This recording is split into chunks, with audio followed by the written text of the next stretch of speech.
नमस्ते, कैसे आप सब लोग? ब्यूटीफुल सक्सेस स्टोरी लेकर के आई हूँ। ये जो सक्सेस स्टोरी है ये रिया की है और इन्होंने भागलपुर से हमारे साथ में अपनी सक्सेस स्टोरी को शेयर किया है। हेलो अनिल जी, मेरा नाम रिया है। मैं भागलपुर से हूँ। अपनी सक्सेस स्टोरी शेयर करना चाहती हूँ शांभवी दीदी के साथ। आप शांभवी दीदी तक ये ज़रूर शेयर कर देना। हेलो शांभवी दीदी, मेरा नाम रिया है। मैं भागलपुर से हूँ और आपके साथ अपनी सक्सेस स्टोरी शेयर करके बहुत ज़्यादा एक्साइटेड फील कर रही हूँ। एक्चुअली मैंने अपने क्रश को अपनी लाइफ में मैनिफेस्ट कर लिया है।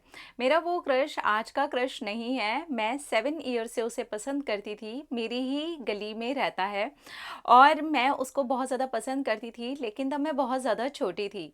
जब मैं 19 ईयर्स की थी तब मैंने उसे पहली बार देखा था। आज मैं 26 ईयर की हो चुकी हूँ और मेरे सिर्फ 1 महीने के मेथड के बाद ही उसने मुझे रिलेशनशिप के लिए प्रपोज किया और शादी का कमिटमेंट भी दिया।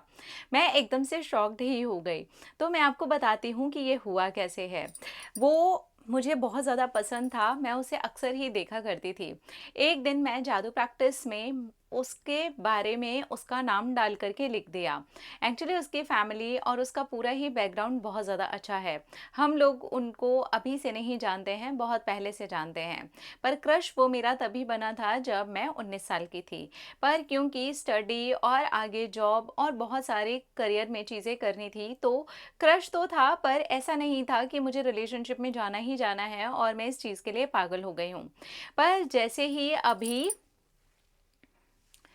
मेरे घर में शादी की बात छिड़ने लगी, मेरी जॉब भी लग चुकी है, तो फिर ये मैटर थोड़ा-सा सीरियस हो गया। ऐसे ही मन में आया कि मैं जादू प्रैक्टिस तो कर ही रही हूँ, क्यों ना उसका नाम डाल दूँ, कि उसने मुझे रिलेशनशिप के लिए प्रपोज़ किया है और शादी के लिए भी बोल रहा है। बस मैंने इतना ही किया और उसके बाद में मैं आगे बढ़ गई। मेरी ये फर्स्ट टाइम की जादू प्रैक्टिस है शांभवी दीदी।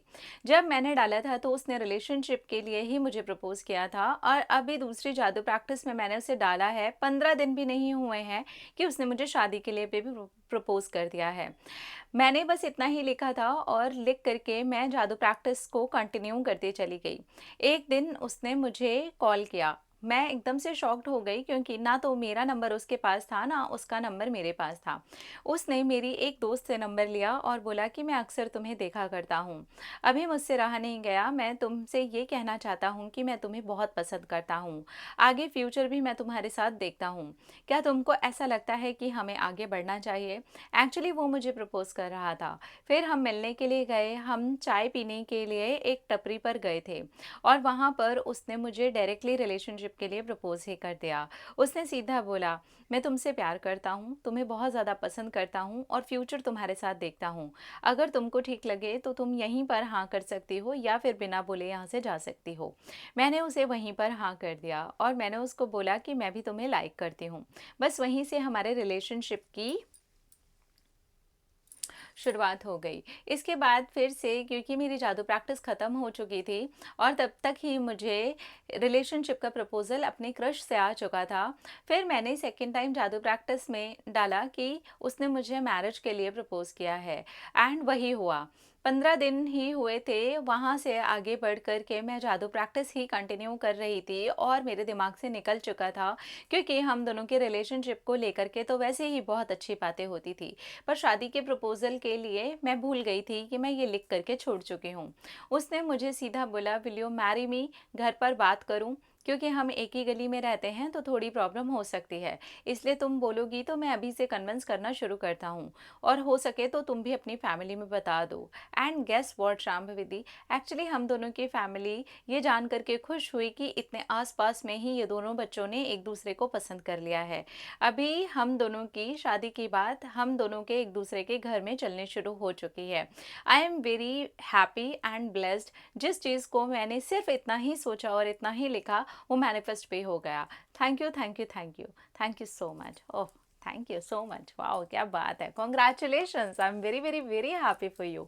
तो इन्होंने सिर्फ जादू प्रैक्टिस में फर्स्ट टाइम इन्होंने जब जादू प्रैक्टिस की, यार मैं तो सोचती हूँ कि कितनी अच्छी बात है ना।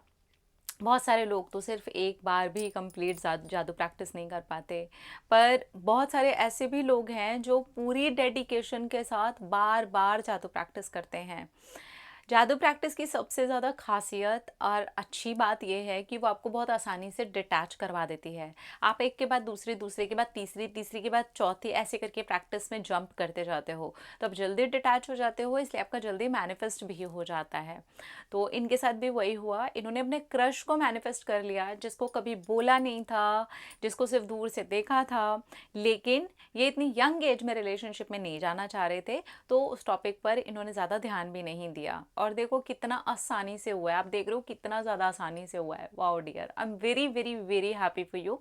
क्योंकि अब जो एज आ गई जहाँ पर भाई जॉब भी लग चुकी है, करियर भी बन चुका है, अब फैमिली देखना स्टार्ट कर चुकी है रिश्ते, तब मैनिफेस्ट हो गया क्रश।